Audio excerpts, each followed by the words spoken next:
Republicans take over control of the House in just 4 days, but what should their pro-growth agenda look like to get the American economy back on track?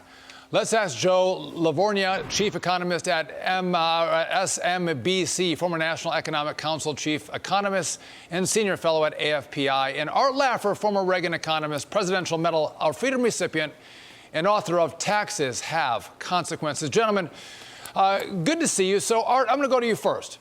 What should the pro-growth agenda in Congress with Republicans look like to get this economy back on track?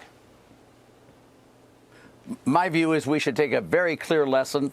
What happened during the last election and during last year when, in fact, we got a cold splash of water. Our dreams were not fulfilled of taking over the Senate and the House. Something wrong went really wrong during that period. We need to be the party of hope, of opportunity. We need to be the stewards of the economy, the protectors of prosperity, not the haters, not the bigots, not the people who don't like other people. We need to go for low-rate, broad-based, flat taxes, spending restraint, sound money, minimal regulations, free trade, and we need to be able to do some other specific programs such as hospital medical price transparency. We need to put in enterprise zones on a major level. We need all sorts of pro-growth agenda that's positive, upbeat, that provides prosperity to the people we're serving. We don't hate Democrats. We just have a different plan on how to get the prosperity, and that's where we need to go, my view of the world, just the way we did under Reagan. Art, we don't hate Democrats, but we do hate their policies because they hurt people. They destroy the economy.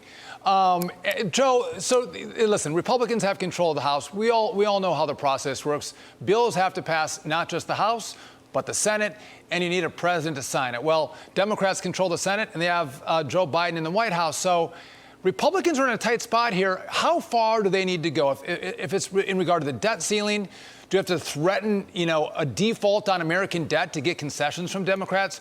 Do they have to shut the government down when we come to funding season in September of next year?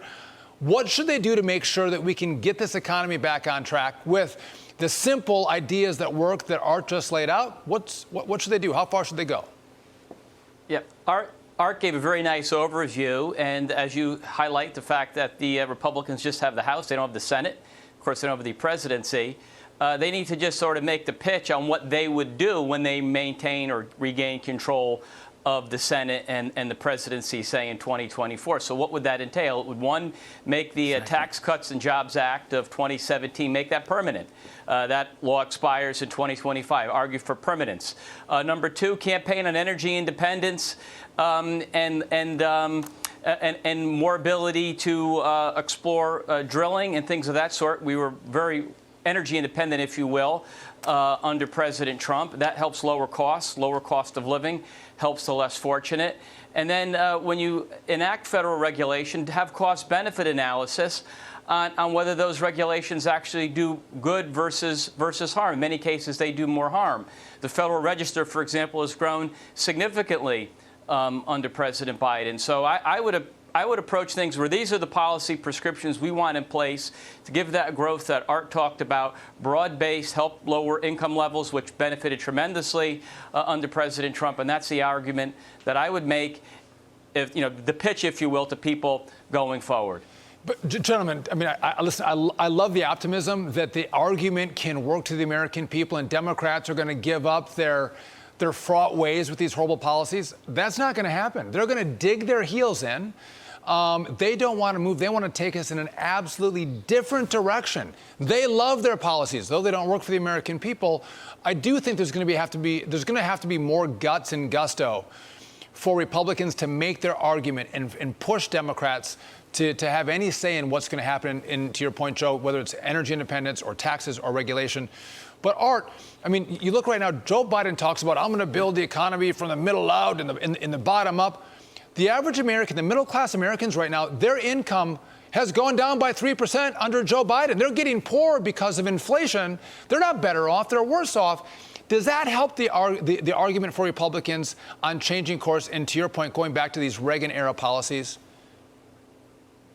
Of course it does. Of course, Sean. But let me just say, we don't hate their policies. We have very different policies, and the decision as to whether they're good or not is up to the electorate. Joe is completely correct on this. What we need to do is have a great big tent, and anyone who wants tax cuts, anyone who wants spending restraint, anyone who wants low inflation, anyone who wants deregulation, anyone who wants free trade, they're welcome in the Republican tent.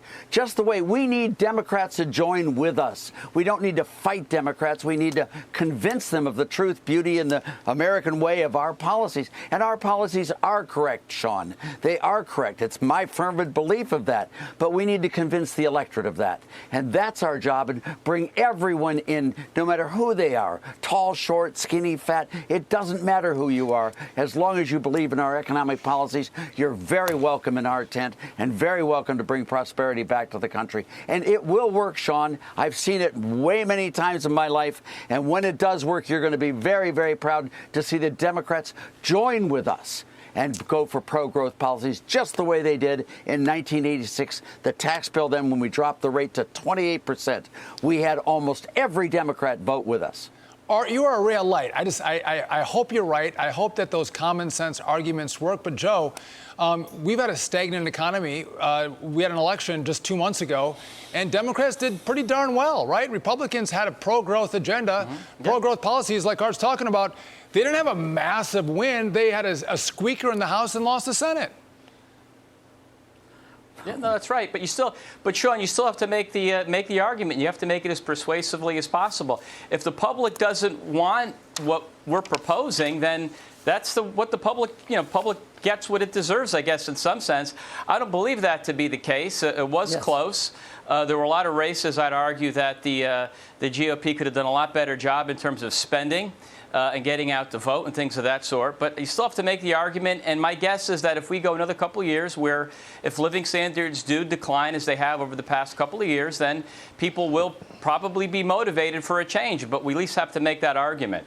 Gentlemen, I love your optimism. My thought is Democrats want to take us, or left-wing Democrats want to take us into a socialist direction. They're not going to give up. They are so hell-bent on making that happen. You got to use different tactics. And in the House, you're limited, but use those tools to make sure you can get these pro-growth policies in that you've both discussed today. Joe and Art, thanks for joining me. I appreciate it.